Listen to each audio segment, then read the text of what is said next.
সরাসরি বাঁকুড়া রন্দায় মমতা বন্দ্যোপাধ্যায় জনসভা। আগেও তো সরকার ছিল, করেনি তো। কি বললেন উনি? বিনা পয়সায় গ্যাস দিচ্ছি। গ্যাসের দাম কত মা বোনেরা? মোদীবাবু আপনাদের বিনা পয়সায় গ্যাস দেন? এই যে বলে গেলেন কালকে বিনা পয়সায় গ্যাস দিচ্ছি, আর কতগুলো বহিরাগত যারা বাংলার কালচার জানে না, বাংলার সংস্কৃতি জানে না, বিষ্ণুপুরের ঘোড়া জানে না, ওন্দা জানে না, বাঁকুড়ার ছেলেমেয়েরা পড়াশোনায় প্রথম হয় জানে না, মুকুটমণিপুর জানে না, ইন্দাস জানে না, চারবাংলা জানে না, বিষ্ণুপুর জানে না, জয়পুর জানে না, কোতলপুর জানে না। আমার মুখস্থ, কিন্তু সময়ের অভাবে আমার যেহেতু আরও সব মিটিং দেওয়া আছে, এটা এক্সট্রা মিটিং করছি, সেই জন্য আপনাদের বলছি। তাহলে গ্যাস বিনা পয়সায় পাচ্ছেন আপনারা? তাহলে বিজেপির মিটিংয়ে কালকে প্রধানমন্ত্রী যে বলে গেলেন বিনা পয়সায় গ্যাস দিচ্ছেন, তার মানে এই তো গ্যাস বেলুনের থেকেও বড় গ্যাস।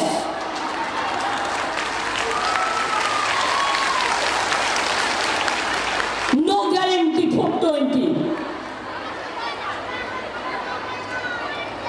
এবার বলছে বিনা পয়সায় বিদ্যুৎ দিচ্ছি। বিনা পয়সায় বিদ্যুৎ পান আপনারা? বিনা পয়সায় বিদ্যুৎ পান কি চাষি গ্রামের ভাইরা, কৃষকরা বিনা পয়সায় বিদ্যুৎ পান? পান না তো। তারা এই যে মিথ্যে কথা বলে গেল বিনা পয়সায় বিদ্যুৎ দিচ্ছি, আমি বলি নো গ্যারেন্টি 420। শুধু মিথ্যে কথা বলা ছাড়া আর কোনো কাজ নেই। আপনাদের বলেছিল একবার ইলেকশনে প্রথমবার ঘরে ঘরে 15 লাখ টাকা করে দেবে সবার পকেটে। দিয়েছে? 1 লাখও দিয়েছে, 50,000ও দিয়েছে। তার মানে ভাউতাবাজ, ধান্দাবাজ, ঝুমলাবাজ, মিথ্যেবাজ, দাঙ্গাবাজ, এটাই মনে রাখবেন। ওদের কথা কাজে কোনো মিল নেই। বলেছিল 5 বছরে 10 কোটি লোকের চাকরি দিয়েছে, একটা লোককেও চাকরি দেয়নি। রেল কর্মীরা আজ থেকে আন্দোলনে নামছে, আমি তাদের সমর্থন দিয়ে যাচ্ছি। তার কারণ তাদের এখনকার পেনশন তুলে দেওয়া হয়েছে। কেন্দ্রীয় সরকারের সব কিছু বিক্রি করে দেওয়া হচ্ছে।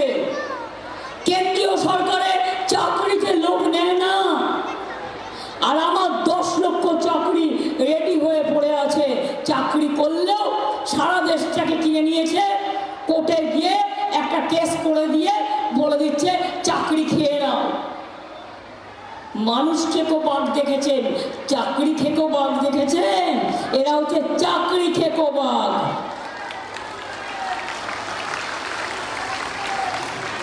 পুরো চাকরি খেকো বাঘ। কখনো বলছে সংখ্যালঘুরা তপশিলীদের রিজার্ভেশন কেড়ে নেবে। ক্ষমতা আছে, কেন করবে তারা? সংখ্যালঘুরা এতটা নিম্নমানের নয় যে তারা আপনার রিজার্ভেশন কাটতে যাবে, আর আপনার রিজার্ভেশন কাটার ক্ষমতা আমারও নেই। তার কারণ এটা সাংবিধানিক, এটা সংবিধানের অধিকার। তপশিলীদের রিজার্ভেশন থাকবে, থাকবে, থাকবে। ওবিসিদের থাকবে, আদিবাসীদের থাকবে। কদিন আগে বললো লক্ষ্মীর ভান্ডার গুটিয়ে দেবো 3 মাস বাদে। আমি বললাম সাহস তো কম নয়, হাত দিয়ে দেখো, তারপরে বুঝবে খেলা। এই হাতটা গুলির সাথে এখন লড়াই করেছে, এই হাতটা বন্দুকের সাথে লড়াই করেছে, বোমার সাথে লড়াই করেছে। আবার প্রয়োজন আসলে হাতাখুন্তিও মায়েদের কাছে আছে, ঝান্নাও আছে। একটা ঝান্নার বাড়ি কেমন লাগে, একটা খুন্তির বাড়ি কেমন লাগে, একটা হাতার বাড়ি কেমন লাগে, একটা ধামসার লাঠির বাড়ি কেমন লাগে। কাজেই মনে রাখবেন, সাহস দেখাবেন না। লক্ষ্মীর ভান্ডার আপনাদের নয়, আমাদের। হাত দিতে আসলে বুঝবেন যে আপনারা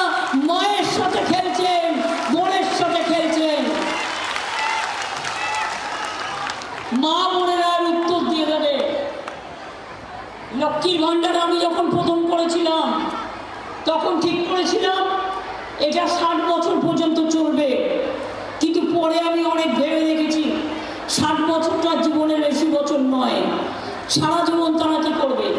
ওই একটা বিধবা ভাতার জন্য ঘুরে বেড়াবে, অথবা বয়োজ্যেষ্ঠ ভাতার জন্য। আমি চাই না কেউ বিধবা হোক, কেউ বয়োজ্যেষ্ঠ ভাতার জন্য ঘুরে বেড়াবে।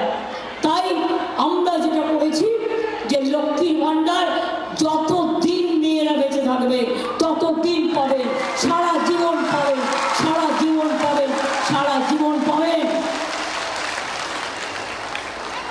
এই যে মোদির গ্যারেন্টি বলে গেলাম, 420 কিচ্ছু করেনি। আর আমরা কি বলেছিলাম 21-এর আগে, 21 ইলেকশনে আমরা বলেছিলাম আমরা জিতলে লক্ষ্মীর ভাণ্ডার করব, করেছি। আমরা বলেছিলাম বিনা পয়সায় রেশন দেবো, দিয়েছি। আমরা বলেছিলাম স্মার্ট কার্ড দেবো, 10 লক্ষ টাকার, দিয়েছি। আমরা বলেছিলাম যে বিনা পয়সায় রেশন দেবো, আমরা দিয়েছি। কৃষকদের 10,000 টাকা দেবো, আমরা দিয়েছি। তাছাড়াও যেগুলো বলিনি, সবুজ সাথী সাইকেল বিনা পয়সায়, ওটা আমরা দিই, কিন্তু ক্লাস 9-এ 12 ক্লাসে স্মার্টফোন দিই। আগামী বছর থেকে 11 ক্লাস পাবে। তার কারণ হচ্ছে 1 ক্লাস আগে গেলে স্টুডেন্টদের পক্ষে এটা ভালো হয়। বাঁকুড়ার ছেলেমেয়েরা এমনিতেই পড়াশুনো ভীষণ ভালো, খুব ভালো। তাই মনে রাখবেন, আমরা যেটা বলি আমরা তার বেশি করি, আর মোদিরা যেটা বলে তার 1%ও করে না। ভোট নেয়, মিথ্যে কথা বলে, ইডি লাগায়, সিবিআই লাগায়, ইনকাম ট্যাক্স লাগায়, জিনিসের দাম বাড়ায়, গ্যাসের দাম বাড়ায়, মানুষ হত্যা করে, সংখ্যালঘু হত্যা করে, দলিত হত্যা করে, তপশিলি হত্যা করে। কৃষকরা মনে রাখবেন হরিয়ানার বলছে ওরা ঢুকতে দেয়নি বিজেপিকে, হরিয়ানায় ঢুকতে দেয়নি। কৃষক আন্দোলন চলছে, ওদের রাস্তা কেটে দিয়েছিল দিল্লি যাবে বলে। তাই মনে রাখবেন, না কৃষক, না শ্রমিক, না ছাত্র, না যৌবন, না মায়েরা, না বোনেরা, না শ্রমিক, না কৃষক বা এই বাঁকুড়ায় সবচেয়ে প্রথম, সুভাষিস আছে কিনা আমি জানি না, সবচেয়ে প্রথম এখানে পেঁয়াজ চাষ করেছিল, জানেন তো? আগে কি হতো, পেঁয়াজ কলিগুলো হতো আর আমরা ভেজে খেয়ে নিতাম, তরকারি করে খেয়ে নিতাম, পেঁয়াজটা বড় হতো না। কিন্তু এখানে এখন বড় বড় পেঁয়াজ হয়। মনে রাখবেন, অনেক কিছু হয়। তাই আপনাদের বলি, সব কিছু হয়েছে, বাকি আছে দেশ থেকে মোদিকে তাড়ানোর।